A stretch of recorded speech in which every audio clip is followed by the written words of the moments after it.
That's right, brothers and sisters, to Zion, to Zion. We're the elders of the Gathering of Christ Church here live with our weekly Sabbath lessons, Shabbat Shalom, to our brothers and sisters throughout the four corners of the earth. How are you doing? Doing well? Shabbat Shalom to you brothers and sisters throughout the four corners of the earth. Tomorrow we will be going into a deep lesson.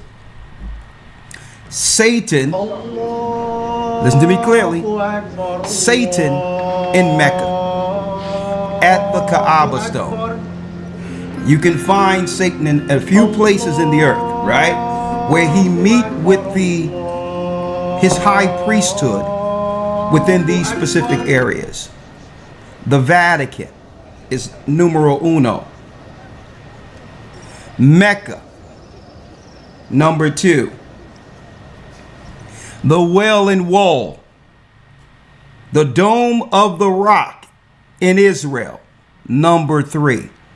You're going to find out there's a reason that Christians, Muslims, and Jewish people under Judaism are all worshiping in the same area near the time of the coming of our Lord and Savior Christ. But tomorrow we'll focus on the satanic rituals at Mecca. Okay? We're going to drop what's really going on at the Rock tomorrow. Ishmael have been playing us close for a long time, working with Esau on either side against our people. And this has happened since the beginning, folks. We're talking about way back in ancient times. In the area of Idumea, Esau and Ishmael has conspired against us since we received the promise. Since Israel, the 12 tribes of Israel, have received the promise, all nations have been conspiring against us with Esau and Ishmael at the helm. And it's all coming to a head. It's all coming to a head, folks. And that's why I'm about to go into this lesson. So I hope you are there this coming Sunday, tomorrow. Satan in Mecca, the God over Islam. Allah is not the God of the Hebrews. Let's make this clear. Allah, the God they serve, is Satan, and I'll prove it. Islamic religion is a very interesting combination of moon worship and Saturn worship and Venus worship. Venus is very big in the Islamic religion. You look up the word sin or Allah, it will tell you that Allah in Islam is actually the moon god Sin, S-I-N. And you'll see moon god virtually everywhere in the Middle East. And then we get to this article points out that the original Yahweh was only another form of this primitive lunar deity of Arabia. So Yahweh of the Hebrew religion was actually Sin, Ai. And this is why even in Israel today, they do not spell synagogue S-Y-N. In Israel, they spell it S-I-N. Because synagogue was the house of worship of the god Sin. Synagogue. Islamic religion is a... Now, let me make it clear. Is this an indictment on the believers within or under Islam who are Muslims? No. There are devout Muslims who truly believe and are morally sound. Okay? And have sought God within that religion. Some people were born into it. They couldn't help what their father and mother taught them. So there's some people, honestly, in these religions, just like in Christianity, folks, that are good people and hold the moral code that's within God's law in those religions. So this is not an indictment on Muslims. But as you go higher in degrees, when you get to the top of these religions, is where you really start to figure out who they're serving. Just like Masons. Masons usually come in for the camaraderie and all that. And they be good, honest people looking to seek and help the community. But as they go up into degrees and they get walked into a room, right? And it's like, what is this? Be like, well, listen, if you want to get to the next degree, we need to tell you what you're going into. Because Satan have always operated not just on the evil side. He created the tree of good and evil. So usually good within these religions are the bait. The pure, honest reason that we're choosing the religion is the good. See, that's the honest side of it. But not realizing that you're being what? Baited into something more seriously sinister.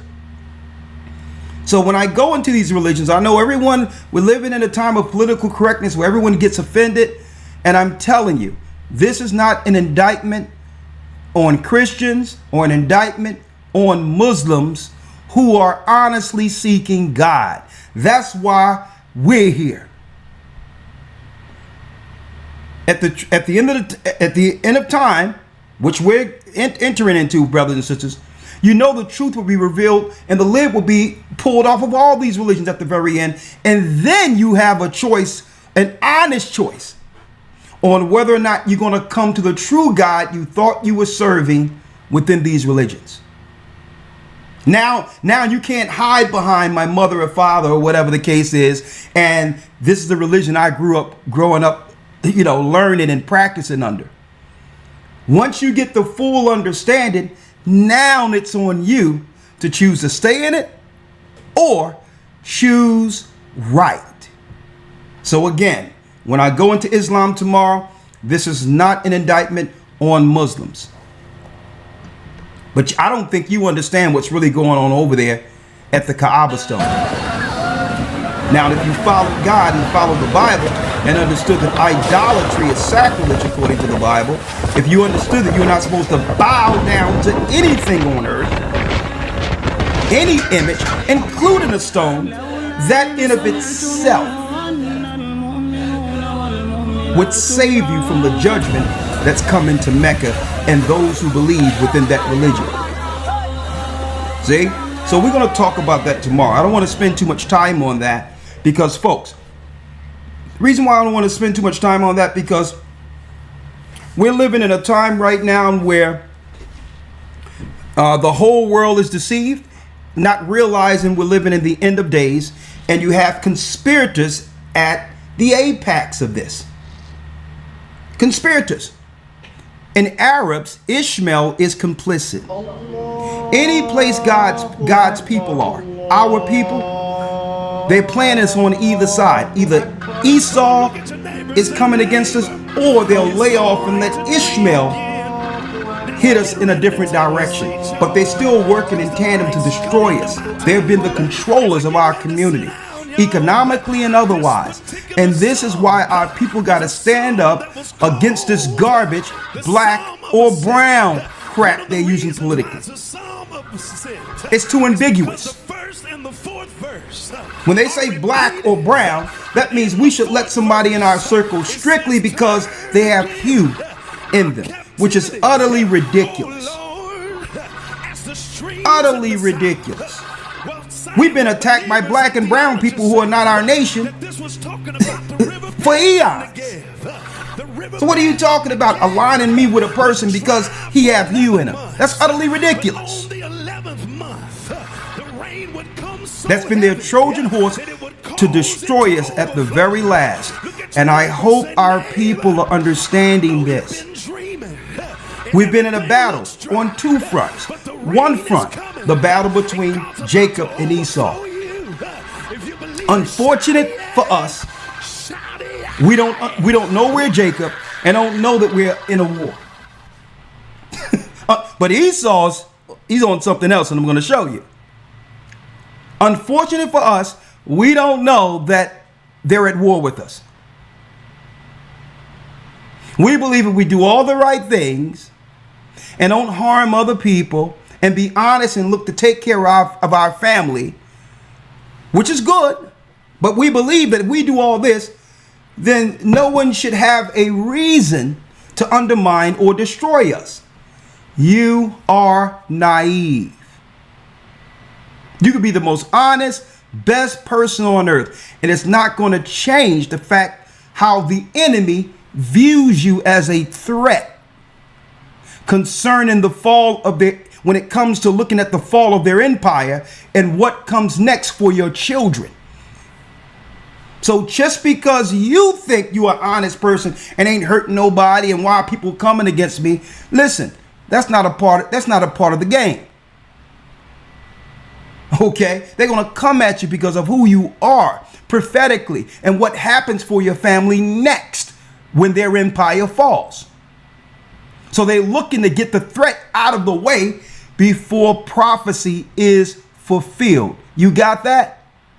As long as you're breathing on this earth and it can bring forth another child of Jacob, you are a threat to their existence, or at least their power structure going on beyond the time which was prophetically given to them. You are a threat to that. That's why they don't mind if our women get rid of over 500,000 children every year.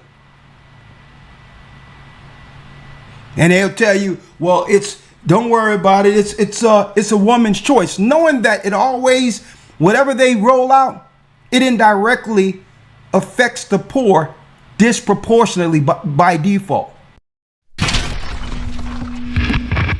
Because of Donald Trump. And understand, he is not done.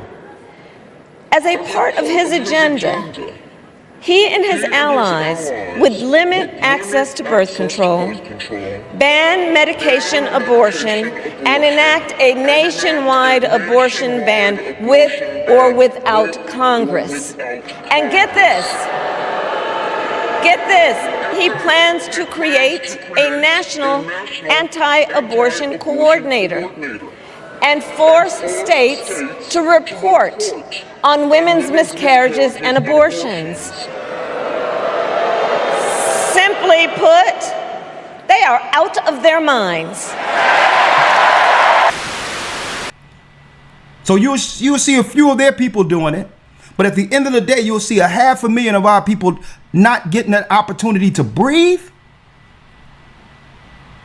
That's why they don't care, because they understand the prophecy.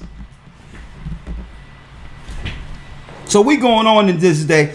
I'll do all my announcements later. We jumping right in. The end of days. The end of days is our particular lesson today. Elder Lawyer, if you will. Yes, sir. Shema Yasha'Allah Ahaya Allahayanawa Ahaya Achad. Shema Yasha'Allah Ahaya Allahayanawa Ahaya Achad. Hear, O Israel, the Lord our God is one. Hear, O Israel, the Lord our God is one God. Now, jumping right in. The end of days. We're going to talk about this. Okay? On the geopolitical side, for those who don't understand what's going on, I'm going to break this down in a nutshell before jumping in to the Bible. Because sometimes we here in America looking at things through the lens of the satanic lying media tend not to view what's going on in the earth as one prophecy. The end of days. We think that what's going on in America is independent from the rest of the world. That's our thought. They're programmed and isolated us to believe, under the guise of patriotism, that we're sheltered from prophecy or whatever the case is, that everything and every other land in the earth is independent with their own government and with their own problems to solve. So I'm going to quantify this for you politically. Everything you see that went down in the Middle East after the so-called World Trade Center, and well before that they were doing this. Okay? And I'm talking about Desert Storm, the invasion on Iraq, the takedown of Libya, the takedown of Afghanistan to get lithium to use for the devices that they'll track us with. Lithium is where it's in the mountains of Afghanistan. That's why they had to take Afghanistan, for the devices to track people. Now, going all the way into what? The Arab Spring in Egypt for regime change and all that. When we heard of who? ISIS, Al-Qaeda. You notice they're magically disappeared? Hamas, right? Now Hamas is the new boogeyman, right? Everything that you see internationally, we're going to go into, but understand it's the same playbook that's about to go down here in America. What is the playbook? Y'all might ask. Well, Elder Ricard Shiar, what is the playbook? Well, you must have a boogeyman. Esau, being the cunning hunter, must always have a boogeyman to fight behind. So that's why they'll talk about terrorist groups and this group or that group. So now when they attack that particular group unjustly or attack the targeted people, they can now blanket it and say, well, all the people that we were targeting from the beginning was a part of Al-Qaeda, ISIS, or whatever boogeyman they create. See what I'm saying? You understand? So now no one can now what? Come against or question their unethical attacks because they wiped out a group that was a threat to all of us. That's how Esau worked. Now, what if you allow people to come over without identification? They can drive cars without licenses.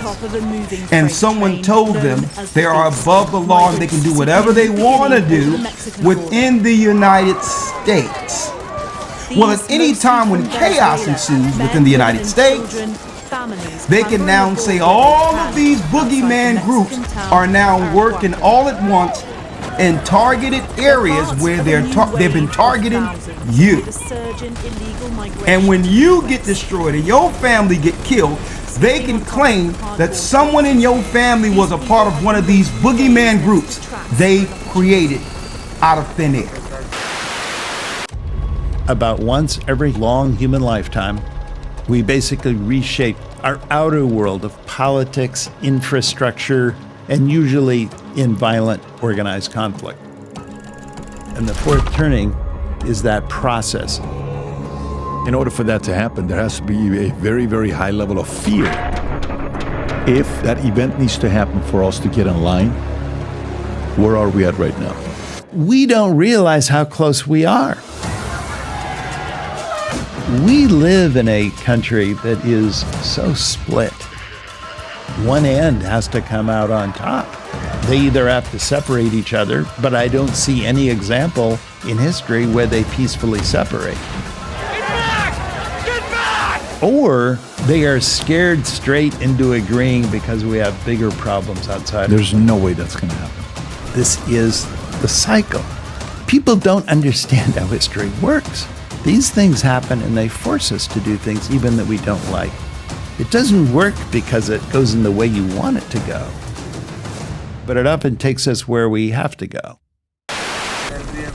Your VA says, despite you got it? we take, I would say we have Are you with me? alternatives until we reach our destination. So brothers and sisters, y'all have to think twice before y'all allow them in America to be able to demonize Israelites as terrorist groups.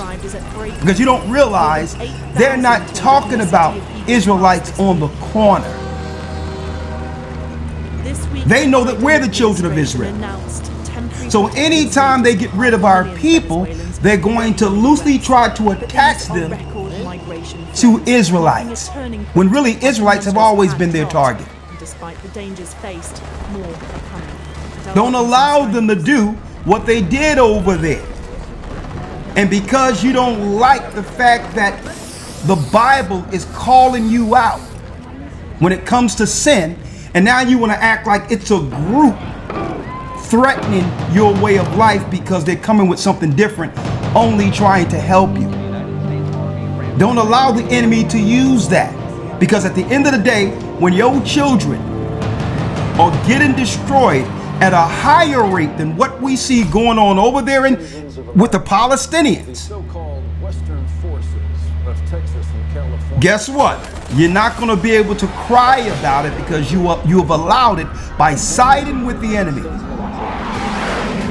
and allowing them to label the only truth that can come to you as cultish or anti-God. It was the prophets who warned the world before in old time. They were all Israelites, folks. It was Christ who warned us of the time to come, the end of days, like I'm going to break down today. These were Israelites warning people. So the enemy would eventually have all these boogeymans out there that they've created throughout their letter groups, only at the very end to try to put Israelites in that same vein to destroy, where they'll be looked at no different than Hamas and these other groups. I seen online the other day, and someone asked a guy, well, all of these people got destroyed. What is Hamas? Because these people weren't Hamas. And the guy said, you can't make this up. Hamas has extended beyond an actual group. Hamas is an ideology. And we have to destroy the ideology. Oh, okay, so let me make this clear. They're not a part of Hamas. But if you kill them, you'll say they thought like Hamas, and that makes them Hamas? See, I listen to all of this, folks, because I understand at the end of the day, the same playbook is going to be used at the very end to come against us, and it's already here. Fair use. I need you all to hear what's about to pop off in Chicago. And please hit the like button before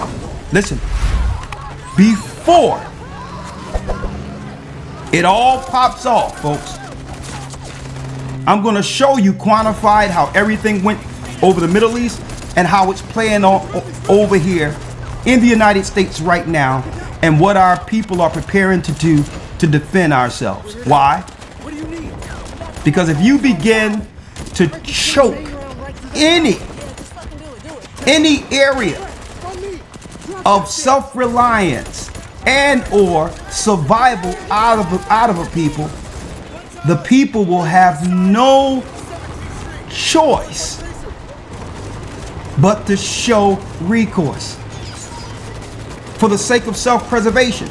If you begin to put people out of their homes, choke out their existence, minimize the opportunity for them to actually make money for themselves and feed their families, and you slowly squeeze these people out of existence, the only choice is to defend yourself alive.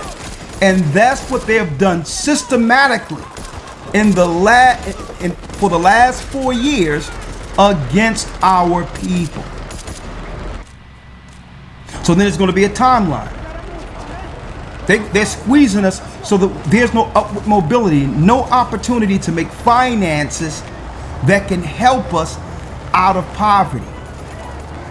They're cutting off the middle class because the middle class sometimes frequent the high class and learn how to get their way out of the middle class. So they have to get rid of the middle class by squeezing the poor people to make it where the middle class isn't a possibility. And if you are middle class income, living single, you're in poverty. If they raise up all the prices, you can be middle class in your finances. You'll still just have enough to make it from week to week. They've made a world where there isn't two incomes in the home, and that was also strategic by splitting up man and woman. One of the things they told me was that he was at the house one night, and we were talking, and he started laughing. He said, "Aaron, what do you think women's liberation was about?" And I said, I had pretty conventional thinking about it at that point. I said, I think it's about women having the right to work, getting equal pay with men, just like they won the right to vote, you know? And he started to laugh. He said, "You're an idiot." And I said, "Why am I an idiot?" He said, let me tell you what that was about. We, the Rockefellers, funded that. We funded Women's Lib, you know? And we're the ones who got all over the newspapers and television, the Rockefeller Foundation. He says, and you want to know why? He says, there were two primary reasons. And one reason was we couldn't tax half the population before Women's Lib. And the second reason was, now we get the kids in school at an early age. We can indoctrinate the kids how to think. It breaks up the family. The kids start looking at the state as the family, as the school, as the officials, as their family, not as the parents teaching them. And so those are the two primary reasons for Women's Lib, which I thought up to that point was a noble thing. You know, when I saw their intentions behind it, where they were coming from when they created it, the thought of it, I saw the evil behind what I thought was a noble venture. So that now you can't use your money together for upward mobility and legacy money for the next generation. And they can tax either side. Two people working separate, living week to week, not enough to save. Think about that. Paying two separate rents, two separate mortgages, and they get to tax two separate people who are at odds with each other. See that? So now that they've strategically have accomplished man and woman fighting against each other, now they're going for the kill. Fair use. This is for educational purposes only. Fair use. Listen to this, folks. And then we're going in.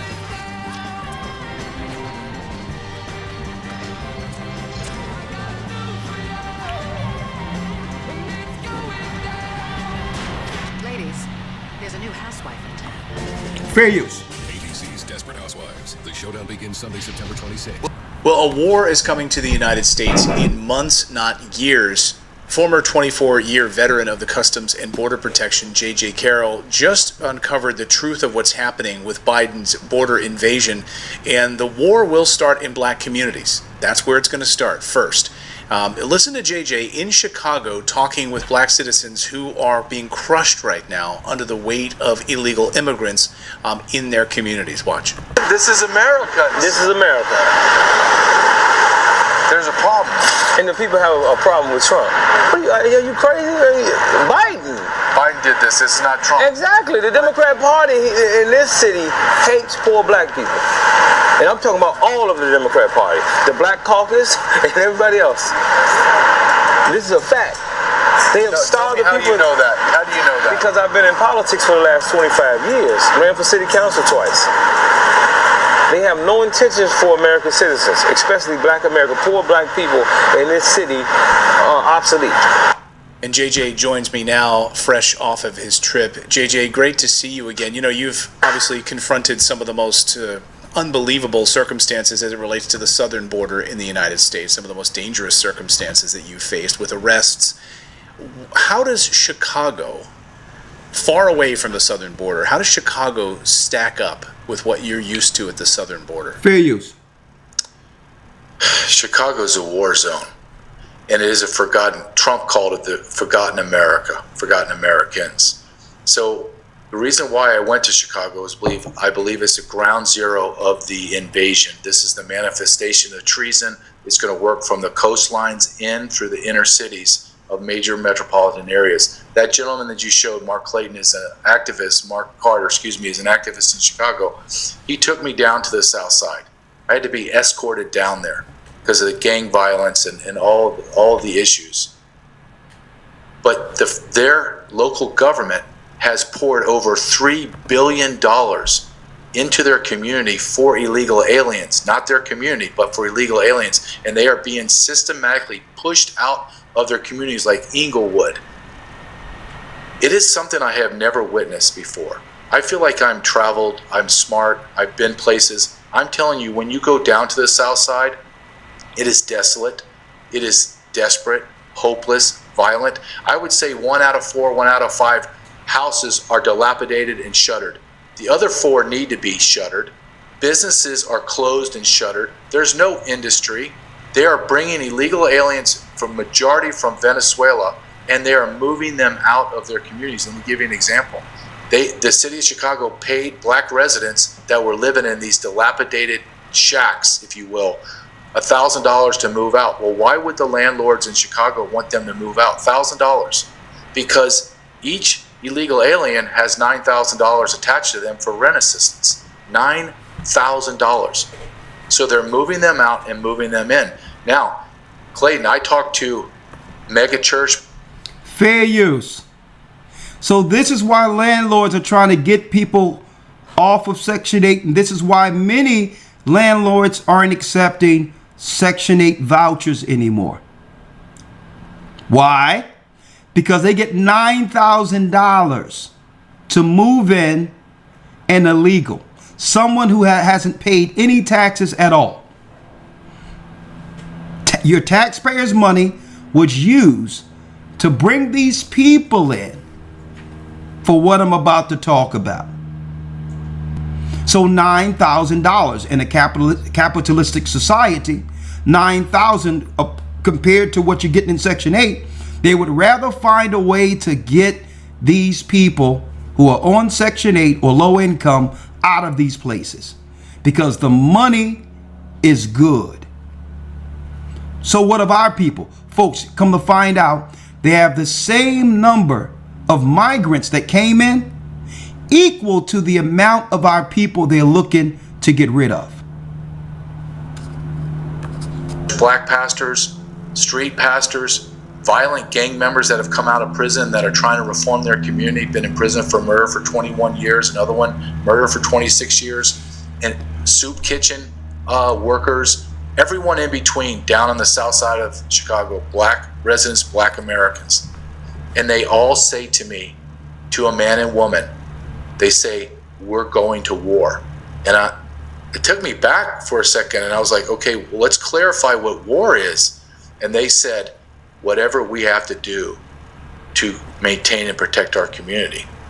And a black pastor, the rooftop pastor, the AK rooftop pastor that Tucker Carlson interviewed for many, many months as he sat on top of a building during the winter months because of the prostitution crime that was across the street from his church, Pastor Brooks told me, we are within one black teenager being raped by these Venezuelan gangs or black Venezuelan gangs killing a black gang member or vice versa, and Chicago is going to explode.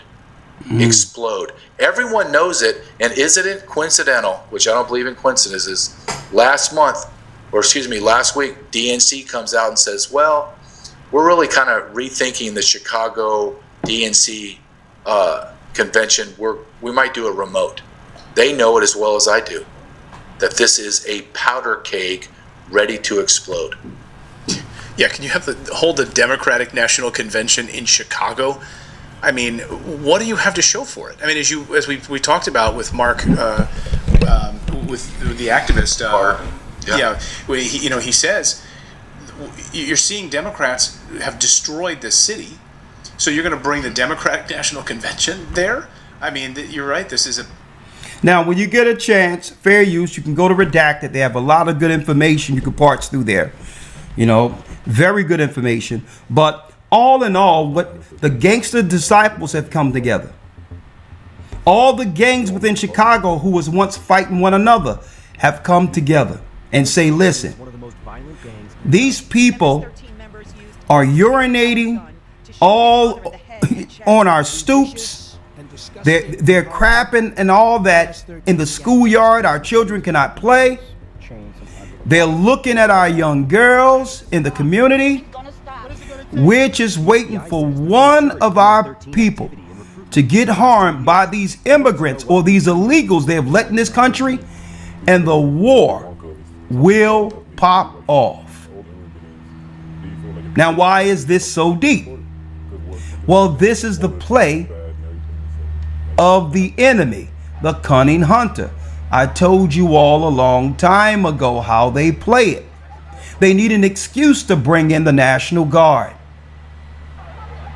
So they're purposely, folks, instigating a powder keg that they have incentivized to blow against Jacob, against our people.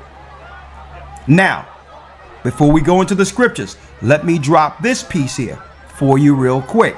When it comes to things like this, well, check out how when Esau operates, he operates behind a boogeyman. Remember I told you all this?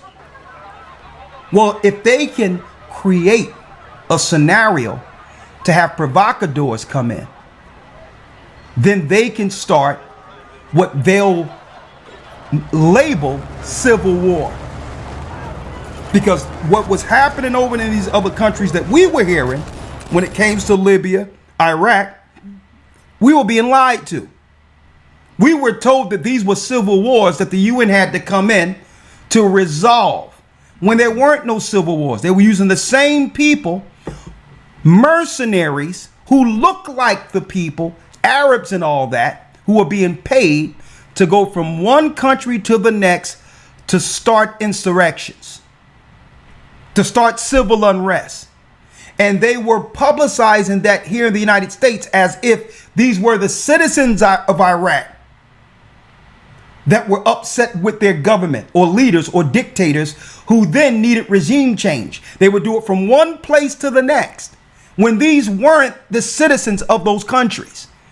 These were people who were let in who looked like the people to start insurrection so that America and others in the Western world could report it as civil war. They're going to do the same here. That's what they're doing. We don't know who these people are. And for whatever boogeyman they want to create to make it look like it's civil, they have it now. They have white Ukrainians and all that who can be what? Who can be what? Mercenaries who now move, and they can do a crime and they can blame that on what? The white right, who are seeking to protect the United States and the Constitution. The Army and Air Force are looking to immigrants to overcome recruiting shortfalls. They've ramped up their marketing, including on social media, to entice legal immigrants to enlist. They're also using recruiters with similar backgrounds to appeal to potential recruits. But the biggest draw for migrants is the promise of a fast track to citizenship, plus jobs and education benefits. Both the Army and the Air Force have said they will not meet their recruiting goals this year. If they want an Israelite boogeyman, because there's no Israelites who are terrorists in America, folks. That doesn't exist. We're teaching the truth. But if they want to create a boogeyman, they can have the Africans that they let in who are mercenaries and dress them up with fringes on and mitres and do something with a camera there and now claim that the Israelites did something. We're not dumb. The real provocateur is you. You are the terrorist. We are not afraid of you. None of us are afraid of you. I'm disgusted with you guys. Look at this country. Y'all see all these people rioting? It's repeating. Time is repeating itself. How many times do we have to come out here and do this? See, if they want to use South Americans, they got enough illegals who are South Americans to come in, who are probably part of cartels to cause civil unrest. And now that shows negative on our other brothers, the 10 tribes who are here in America, who have come here legally to work honestly. So they have enough boogeymans for every narrative to have America crumble. I'm putting this out there now, folks, because this is what the end of days look like. You cannot bring the whole world to its knees under an order when you have a country which is the beacon of freedom, ahead of all countries. And what they hate more so than anything is the fact that something was made out of chattel slavery that you cannot organically create. What our people went through going through slavery has created something else. The voice for the voiceless. And a symbol or sign of those who went through chattel slavery and now with the word of God proclaiming freedom to the Israelites throughout the four corners of the earth.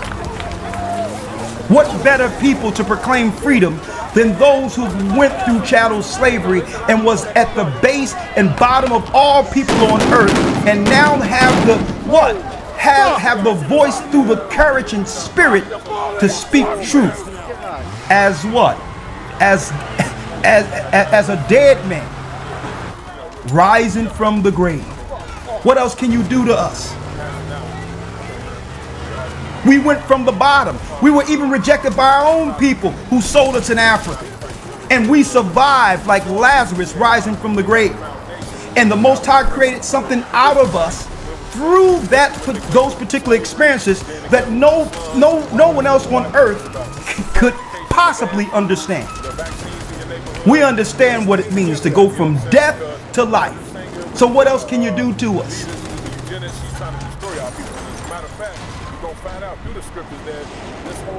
Our own people left us for dead, and we survived. And we couldn't have done it on our own. We did it through the Spirit of the Almighty, and it developed something in us, a courage to say, listen, we're not to fear man. Fear God, who can destroy your body and spirit in hell, because we've been dead and have now been resurrected as the tribe of Judah. What else can you do to us? And because of our experience with the whole world watching since the time they threw us and discarded us away for nothing, let me tell you folks, since the time they did that, the whole world been watching. They knew that our slavery was of biblical proportion, the curse of Deuteronomy 28, and they was watching. They seen us go through reformation. They seen Tulsa, Oklahoma bombed because Israelites were proclaiming to be Israelites were building their own Wall Street there. Christian pastors were aligned with business owners. They seen us go through all that. They seen us go through the civil rights movement, the assassination of Malcolm X, the assassination of Martin Luther King. They seen it all. The resistance that came through this, and now they're saying, you know what? To add insult to injury, not only did these people rise from the dead, not only are they proclaiming to be Israelites, they are Israelites. And the voice that's speaking through them is a voice from heaven. Christ is telling the world through these people, you're living in the end of time. Jacob comes next. The end of their time. So what are they doing against Jacob? They're throwing everything at Jacob at once. Everything you can name is being thrown at Jacob. But only the faithful and those who believe can survive this. Right? Yes, sir. I just want to say, like, at the end of the day, we're just reporting it. Yeah. We ain't got nothing. We ain't got nothing to do with the immigrants and all that. So exactly. Young people and I'm glad you're saying that, because just like the prophets and teachers of old, we're just reporting it. We have nothing to do with these immigrants. We have nothing to do with groups that would threaten other people.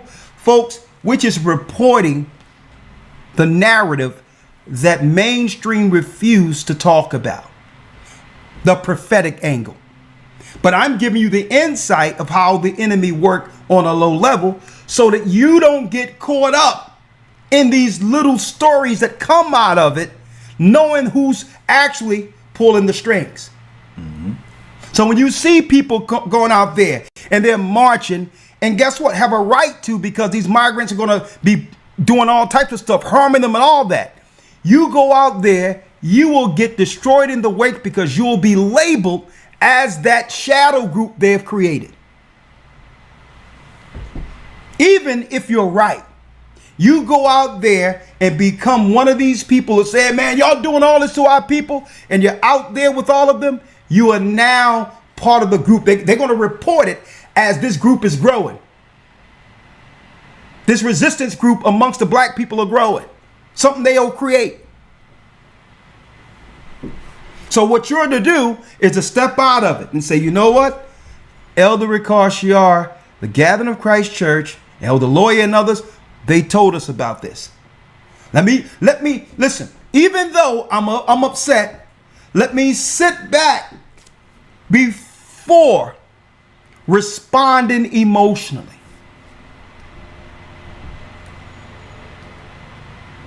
See, they usually get you on the trigger point to get you to harm yourself. And they did that during the so-called code a few years ago.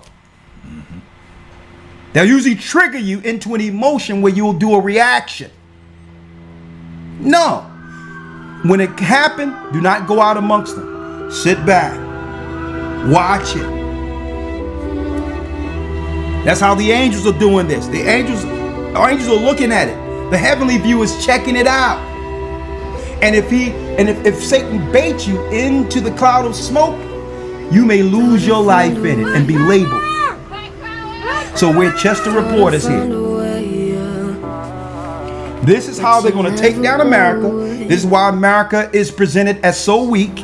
This is why they allow, give me that. You see that? Get that, if you can. This is why they've allowed a weak representation as leadership over the country, so that the whole United States will be crying for who? Emergency a renegade. System announcing the commencement an of the American cowboy. by the US government.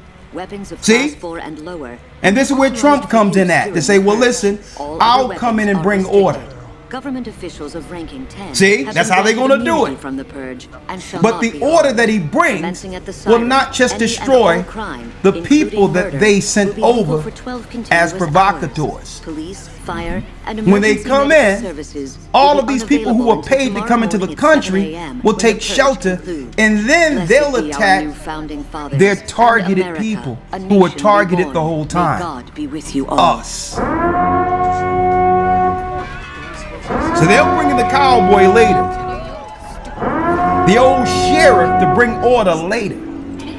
But they need this toxic scenario with the so-called illegals. These are mercenaries.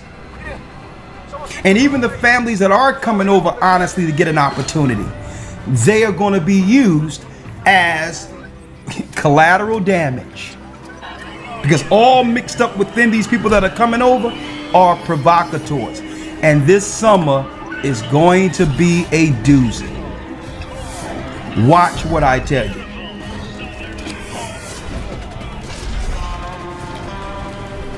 Elder Lawyer, if you will. Yes, sir. Let's now start off. Hit the like button, brothers and sisters. There's a few more things I want to show you and I'm going to talk about.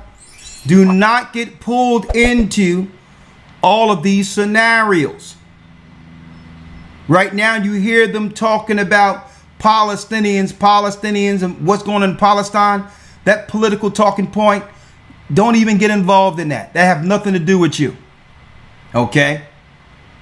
Because what they planning to do against our people in the inner cities will make what's going on with the Palestinians, it's gonna make that look like a walk in the park.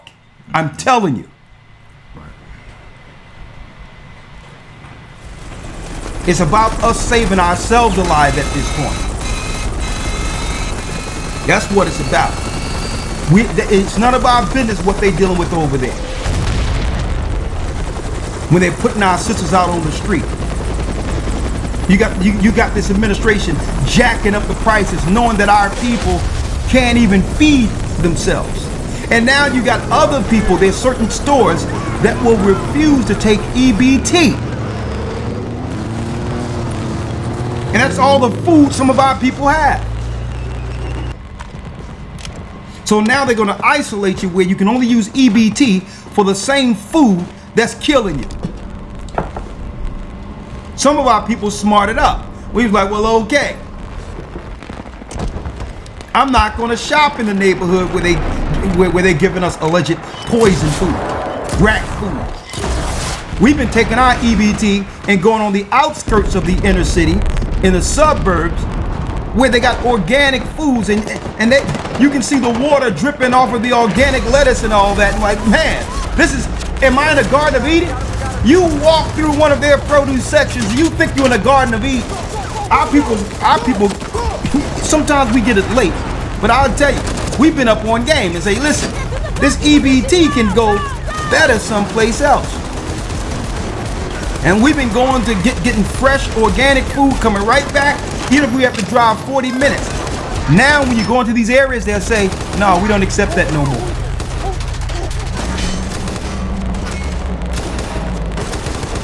Eat that food, you'll love it and die.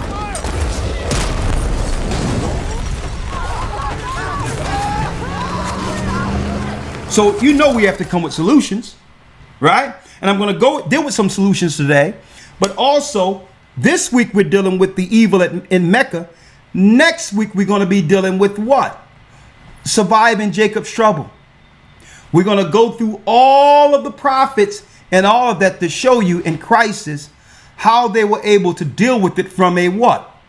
A worldly standpoint with resources, and a spiritual standpoint, having faith to know how to accumulate the resources and how to utilize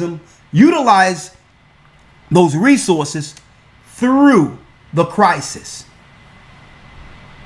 We look at how our forefathers survived and understand that they'll give you a certain amount of time to accumulate resources before it's cut off.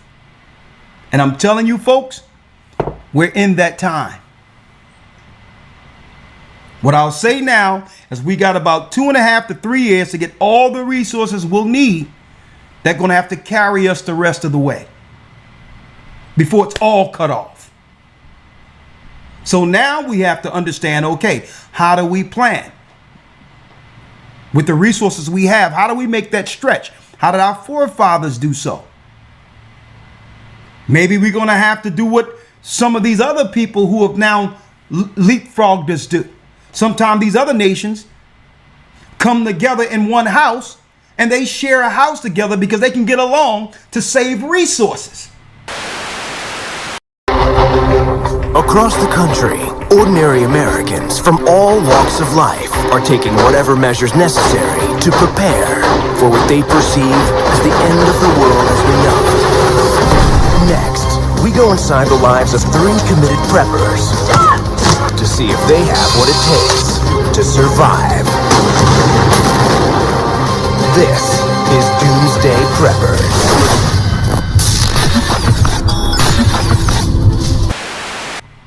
But our people can't do that. We can't live in the same house with our family without it becoming what? A powder keg. Maybe we have to pull together and not try to keep up with the Joneses to survive through this. Maybe we need to find out that the food we're eating has seeds in it, so that if there's certain foods we want, we got getting it from our garden. So all of that and more, I'll go into the next Hebrew and Bible Academy week 7. Week 7 is going to be the one. Surviving Jacob's trouble.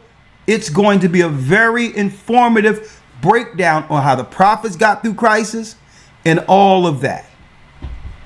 Like I said, the theme of this academy will be making it through Jacob's trouble. Surviving Jacob's trouble will be week 7.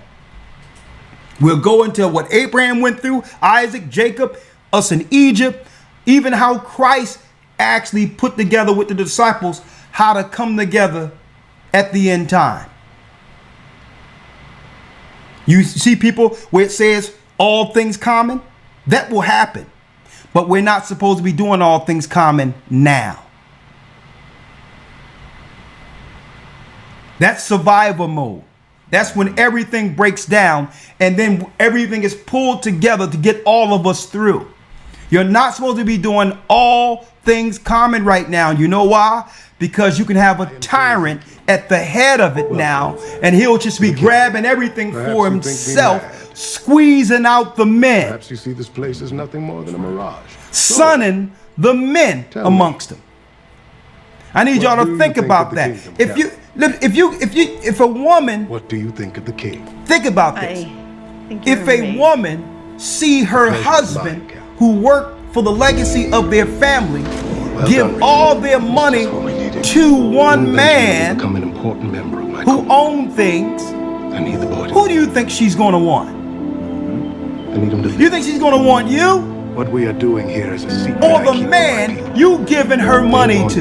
They needed someone to follow, so I acted. Your money is supposed to be for the legacy of your family. A just weight for a just measure. And if your family work together, the last thing, what simple man gonna sit there with the money that he've accumulated for his family and give everything to one man who's talking about, yeah, let's live on the land? Your woman is, look, you've been sunned. And you can't use the scriptures for that, because all things common comes down when everything breaks down and there is no resources. That's when you pull and distribute amongst the saints. Have something in common. Not to mention, that's the perfect imagery to develop a narrative of a cult. That's a cult. Yeah, go ahead, Evan. No, that's the point. I mean, if you're talking about trying to be under the radar and to avoid these various narratives, which is why we put certain things in place to try to establish something like that. You're walking into the narrative of what one would consider to be a cult. Yeah, and when we seen people doing this a long time ago, I said it among the elders, I say it out. The last thing you want is all things common, and because only thing you need, here it is. Right. You said 12, I count 11. The only thing you need is for one person to get offended for all the dominoes to drop. That's it. After we have talked because you're going to have people who's going to figure out that, listen, I want to leave here. I'm not satisfied. And then the first thing they're going to say is, where's my money? Well, what money? Look at all of this is your money. What money? He's bleeding out. You agreed to come on my compound. And now you're leaving broke with rabbit ears, mad at the man that convinced your man to give your money to him. We do. Don't try to use Peter and the disciples for that. Because we're living in a society where you can earn. When things break down, then it's all things common. Well, what we got, because there's nothing left. You said I could do it. There's nothing left. Now it's all things common. I wish somebody would say you set up something and tell people, hey, give all your money to me. Who would even think that? Sell everything you got and give it to one man. That's utterly crazy. Because at the end of the day, there's only one man that's going to benefit from that. And the woman is looking at him like, man, this guy must be the guy. Good luck. If my husband can give the legacy in the future to this guy, why am I with him? We didn't think we were going to die tonight. You're going to die tonight? And there's a pattern that goes with it. Once people start looking, let me tell you, a woman cannot respect a man who's going to be sunned by another man. And then you groveling all up under that man every time you look at him. And you're groveling, and your woman is looking. Like, okay, you flex with me. Hell's got the kids. You got it. But you're acting like a little son to this man? Sorry, Eugene. He's like, listen, next thing you know, that man with all of your cash is now winking at your woman. Promise me you. Like, yeah, you know, there's only can be one of me, so. There only can be one of me, but I can have many of you. I just gotta figure out what these rules are that I can circumvent so that she can be next to me. Let me tell you, if a man can use scriptures to deceive someone into giving all they earn to them, they can manipulate any scripture out there. Are they yours? to justify their actions. Trav, sorry. You like him? It's a pleasure to meet you, Princess. I am Ezekiel, and these That's are my utterly friends, ridiculous. Gene and Yumiko. So All things common is when everything breaks down. Right, yeah, of course. And guess what? When all things common happens, whoever has the most, give everything first. Location of your settlement. Do you think this is funny? The greatest among you shall be your servant. What did you do before the fall?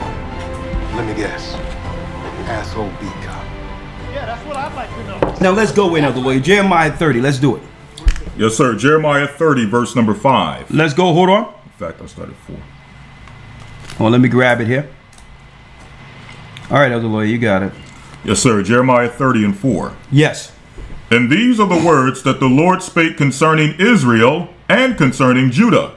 For thus saith the Lord, we have heard a voice of trembling, of fear, and not of peace. Ask ye now, and see whether a man doth travail with child. Wherefore do I see every man with his hands on his loins, as a woman in travail, and all faces are turned into paleness. So it says, for thus saith the Lord, we have heard a voice of trembling, of fear, and not of peace. So here's the prophets talking about our people coming into these troubles at the end of time,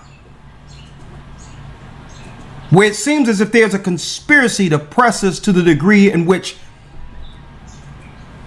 we no longer exist. Denver International Airport holds some of the most bizarre conspiracies you've ever heard. From underground tunnels and secret societies to the infamous Blucifer, known for its hot red eyes and cold blue skin. This web of mysteries gets thicker as you crawl toward the center. One of the concerning stories begins with the creator of the popular sculpture, Blucifer.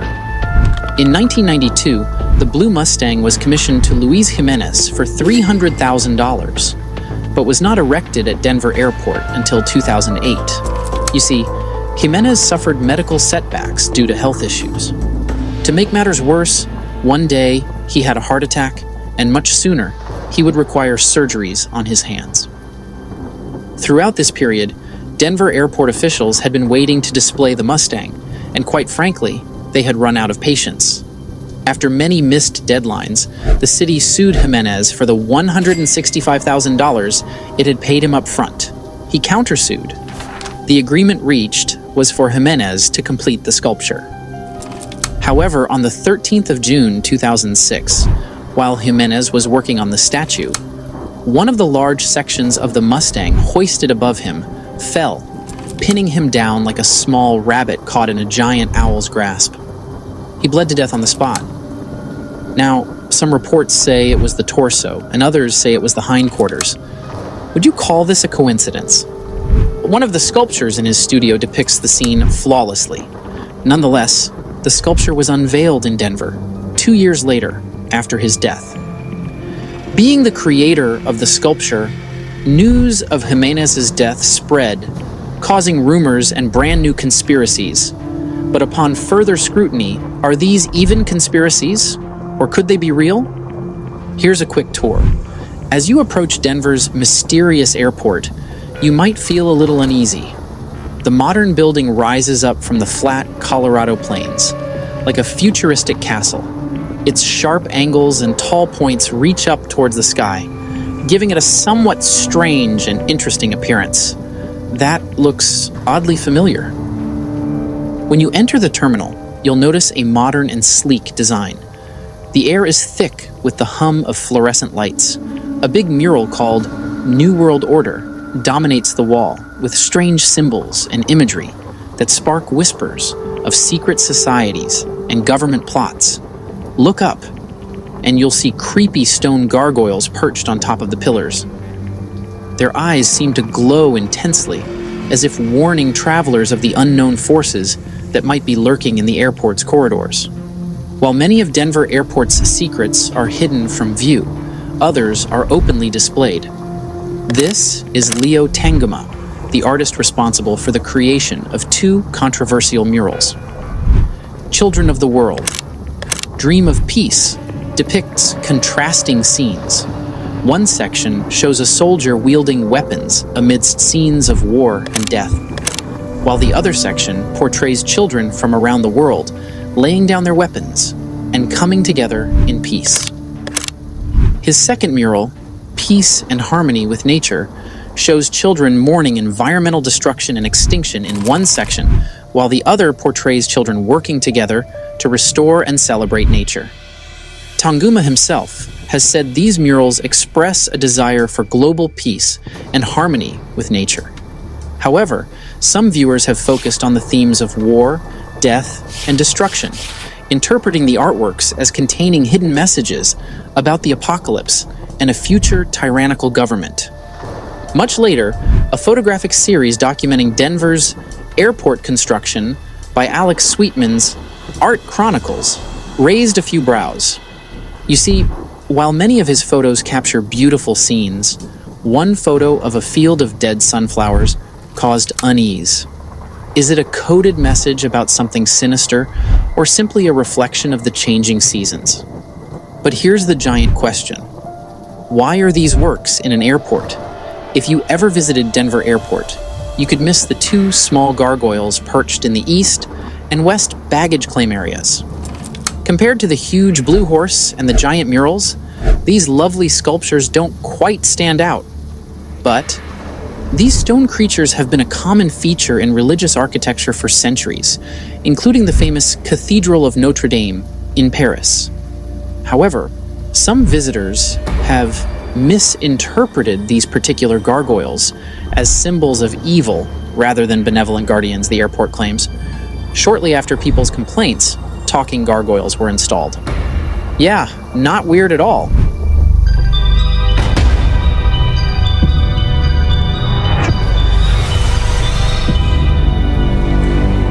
That's a little too close for comfort, lady. Oh, damn. What, you never seen a talking gargoyle before? Welcome to Illuminati headquarters. I mean, Denver International Airport.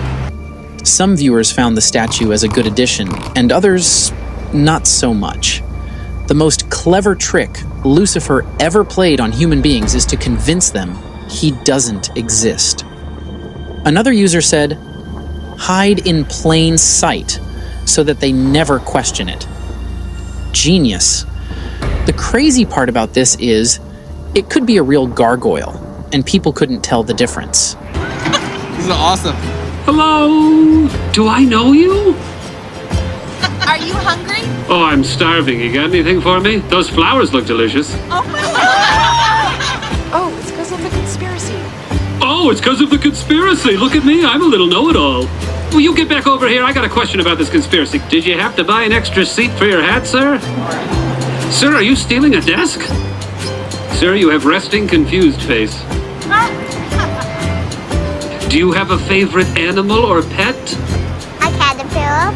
A caterpillar? Wouldn't you rather have a gargoyle? No! Yes! You know, you can actually put the phone down and have a conversation with me. But no, I'm a millennial. I've got to post it. I've got to snap face it and Twitter book it.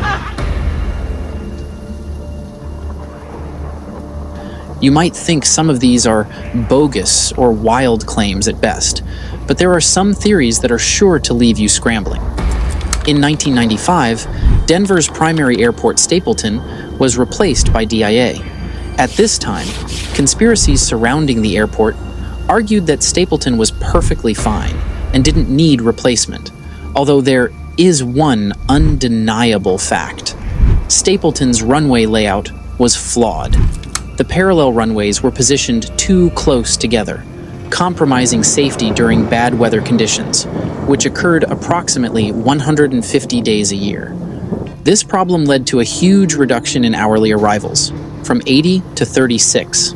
In contrast, Denver's runway design avoids this issue, but it does have a distinct feature above ground. Can you see it? While this might be dismissed as poor planning, it takes on a more serious tone when combined with other unusual aspects of the airport. Now you finally arrive at baggage claim, home to massive murals by Leo Tanguma, Children of the World Dream of Peace, and In Peace and Harmony with Nature. These might sound like uplifting themes, but the artwork itself tells a different story, one of death, destruction, and despair. Soldiers with death masks wield guns as children cower in fear, and the world lies in ruins. Some people also believe these artworks depict doomsday scenarios. The DIA is a hub for biological warfare. One viewer said, but Tanguma himself has revealed that his murals are meant to be hopeful, describing a world where children dream of peace and harmony. Well, that's one way to put it. The narrative might end on a high note, but it's hard to shake off the feeling of unease that flows throughout these works. The most ambitious theory yet might be that Denver International Airport is the headquarters for an underground government, with rumors of hidden tunnels below the airport. Which begs the question, where do these mysterious tunnels lead? Are they secretly connected to an underground bunker, hidden from prying eyes? Have you clicked the subscribe button for more mystery documentaries?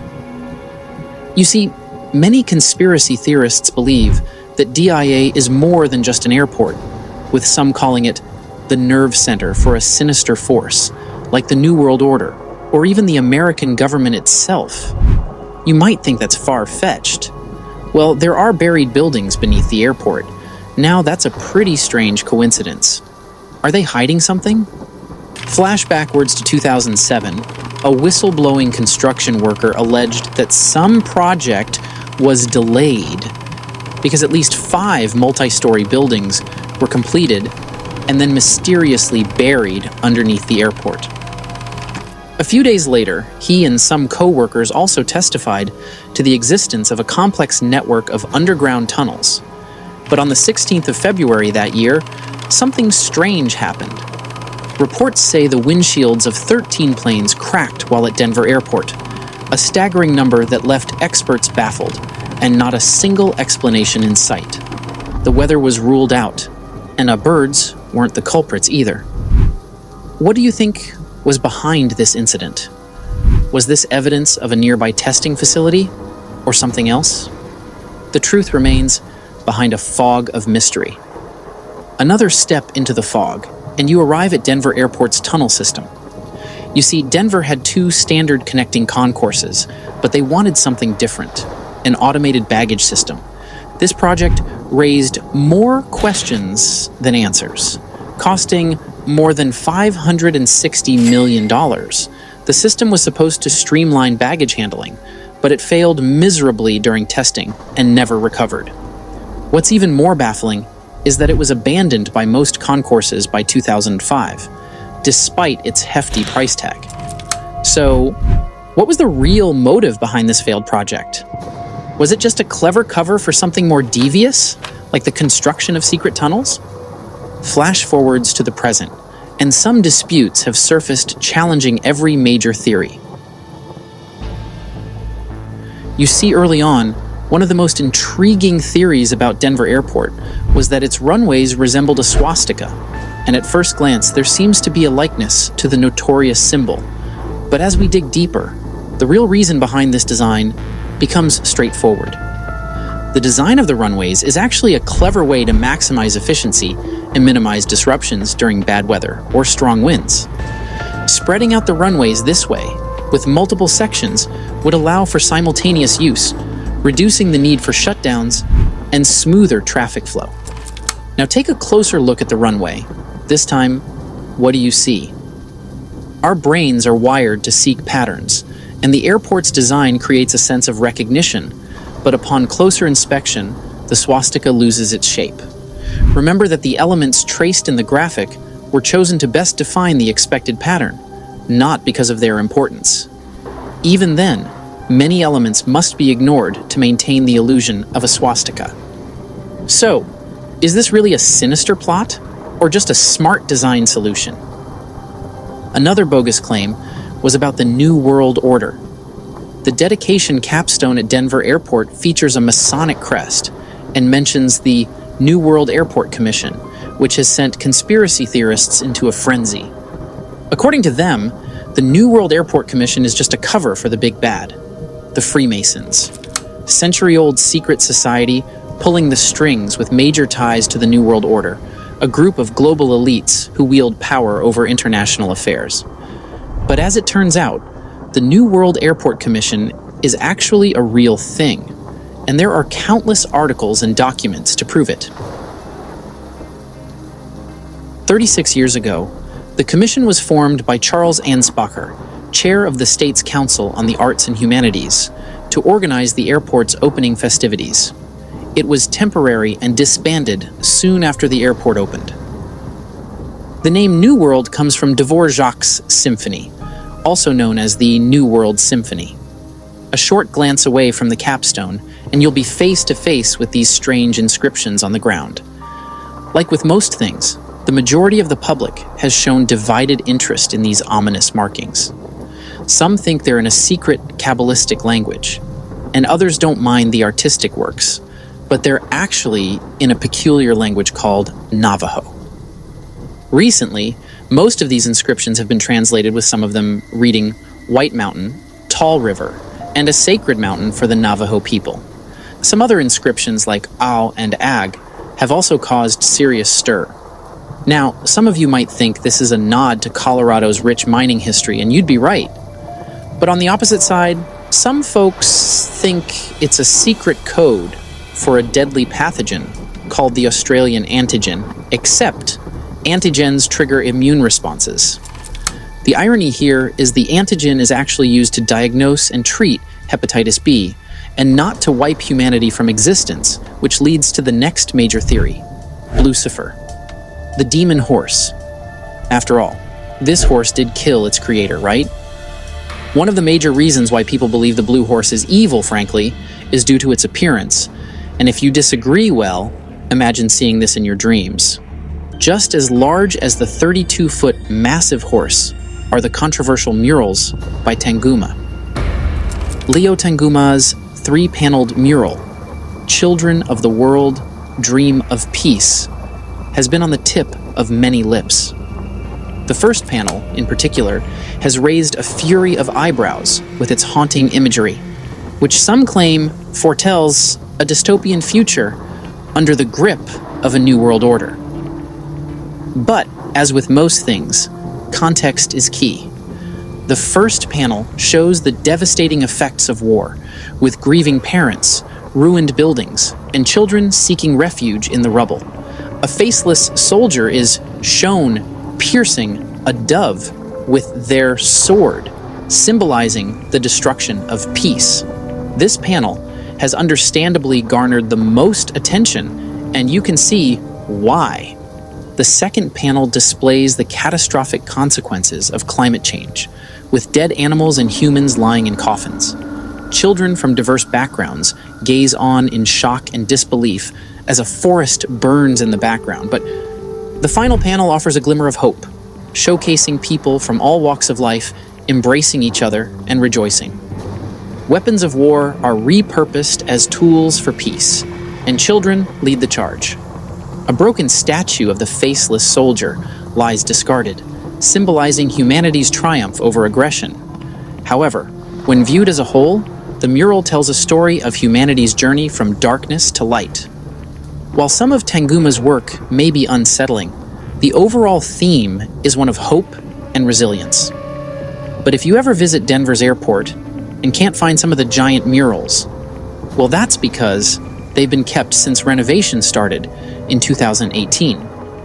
Nevertheless, its legacy lives on, sparking conversations outside and inside the airport. In June 2010, another sculpture caused serious outrage online. This was a 22-foot Anubis statue, erected as part of an ad campaign for the Denver Art Museum. Despite being privately funded and removed after the exhibit ended, talks about the sculpture still persist in the darker corners of the internet. When you think of baggage claim in Denver, you think of murals and talking gargoyles.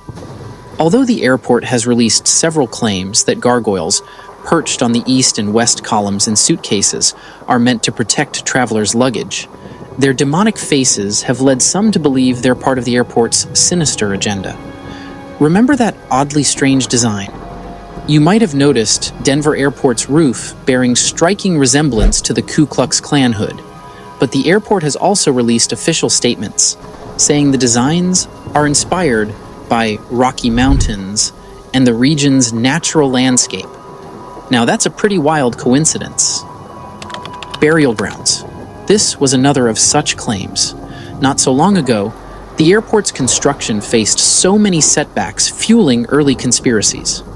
One allegation was that the site was built on an ancient Native American burial ground, causing the design and construction issues, as well as a metalworkers' strike. However, no Native American tribe or organization had made such claims.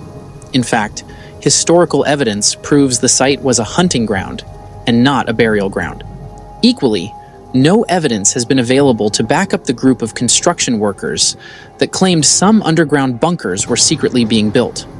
The airport quickly released that these tunnels only stretch out to the airport's perimeter, covering a distance of less than 2 miles. Nonetheless, most people weren't satisfied. A few people saw some of these revelations as fictitious, but the majority of the public was still concerned. In reality, the tunnels beneath the airport are primarily for maintenance and baggage routing. You see, a couple of months over the deadline of the auto baggage system, the DIA board agreed to abandon the project as the overhead costs were already in the red, and maintenance of such a system would be ridiculous. While there may be some truth to the existence of underground facilities, there is no evidence to support the claim of massive buildings designed to sustain an elite colony through an apocalypse. But the sheer lack of evidence never stopped any group of extremists. A new branch later claimed the underground facilities were designed to detain those who challenged their authority. Another theorist proposed that. It's a deep underground military base, connected to the NORAD facility at Cheyenne Mountain via a tunnel. Take another blink, and these ideas raise significant logistical concerns, as the tunnel would need to be approximately 90 miles long, a feat that would surpass even the most impressive engineering achievements. While water tunnels can stretch quite the distance, a tunnel of this magnitude for military or transportation purposes is highly improbable. You do have to wonder, for all the conspiracy theories that have been floating around, from talking gargoyles to demon horses and underground bunkers, none seem to address why the all-wise and all-powerful Illuminati are so keen for everyone to know what they're hiding under Denver Airport. I mean, why go through the effort of placing so many blatant clues in broad daylight? Imagine hanging a big flashing sign with the words "Secret Base" lit up in Mustang red. Here's what Heath Montgomery, a spokesperson of Denver International Airport, told the Denver Post during 2016's October Conspiracy Month. No matter what you do, you lose. You show people the tunnels and explain the symbols, you lose. You clam up and deny it, you lose. So that's why we've started to have fun with it, because people are going to believe what they believe, regardless of hard evidence. However, if some mastermind was planning to wipe out humanity or make you click this video, hiding it in plain sight would be genius.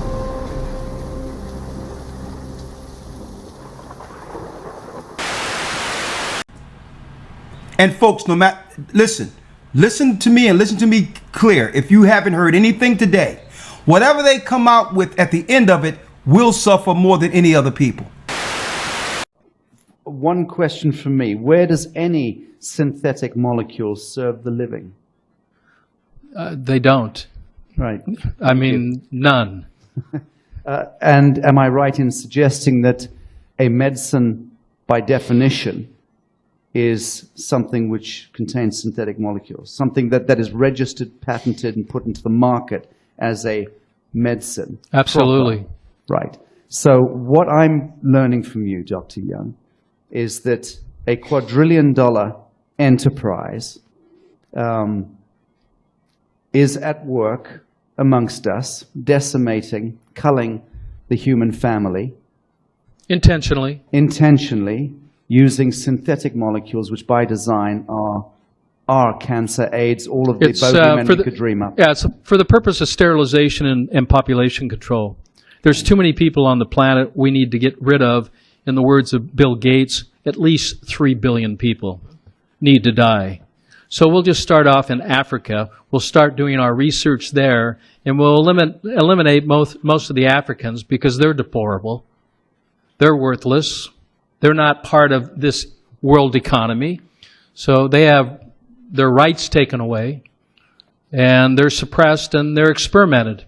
And the multilateral agencies and the health and regulatory so-called authorities and agencies appear in the main to have become weaponized and appear, I again use the word appear advisedly, we're not casting judgments here, we're taking depositions, listening to expert testimonies, appear to be weaponized and appear to be working in collusion against the living men and women of the soil. Is that a fair statement? It is. It's not a bacterial war. It's a systemic poisoning war, and they're using chemical warfare. Anything, you will know at the end of it who was the intended target from the beginning. Even when it came to the jab and all that, look how it affected our people. So understand, whatever they put out there, it's an indirect, they'll do misdirection, but their aim is to circle around to destroy us because we're the target the whole time. Jacob. End times. Quick little testimony. A couple years ago, I started to speak on the upcoming years and things that would transpire relating to the prophecies. Things that will soon come to pass in the book of Daniel, relating to Hamashiach's return and the children of Israel in Jacob's trouble. I did not expect certain things to transpire this soon. We 2 years in after 2020, and look where we at. We close. Blood on my hands if I don't speak. If we don't want the sheep, how they gon' know? Gotta tell our people stay alert. Get ready for what's coming on this earth. Contractions getting closer, she giving birth. The water broke, somebody get the nurse. Keep your head on the swivel, stay alert. Cause judgment is coming to this earth. New day, same message, seek repentance. Something's coming, I don't know when, but I can feel it. This the last call, alarms ringing, can you hear it?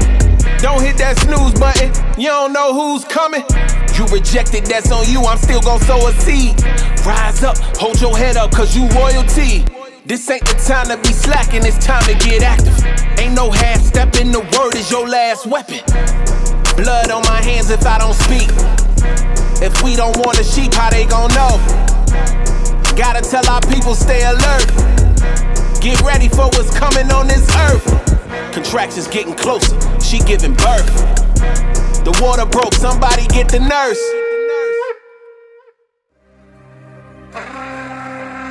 Birth pains. Back to back to back to back. Who that? Them lines on the keys? It's about to erupt. Look in the sky, a full moon and it's bloody. I think that it's time, nowhere we can hide. It's right at the door. I quoted Psalm 91. Thousands may fall at my side. I pray your mercy endures. Abba, you all that we got. You said that you would seal us, protect us and shield us. It's a target on us. The enemies know the tribes is back. Let's call a fast like Jehoshaphat. 2 Chronicles, chapter 20. Moabites and Ammonites. This battle ain't yours, it's mine. That's a scary sight. We gon' sing a song of praise in the midst of war. Cause if he go before us, we won't have to lift a sword. The same yesterday, today, and tomorrow. Won't he do it again? Correct me if I'm wrong. If we humble ourselves and pray, seek his face, turn from our wicked ways. Ain't that what the scriptures say? If the Father with us, can't nobody stop us. If we trust in our own strength and our own power, we'll always be defeated. It's strength in numbers, but keep in mind, in Leviticus 26, it said 5 of us shall chase 100. 100 of us shall chase 10,000. What if it was 1 million of us on one accord doing the same thing, giving the Father praise. If he go before us, can't nobody stop us. It ain't about war and wanting to fight and shed blood. It's about the Father's perfect will being done on this earth. In this season, a great division is happening. Those who seek to do the Father's will, and those who want to do their own will. Choose wisely. Shalom. In times,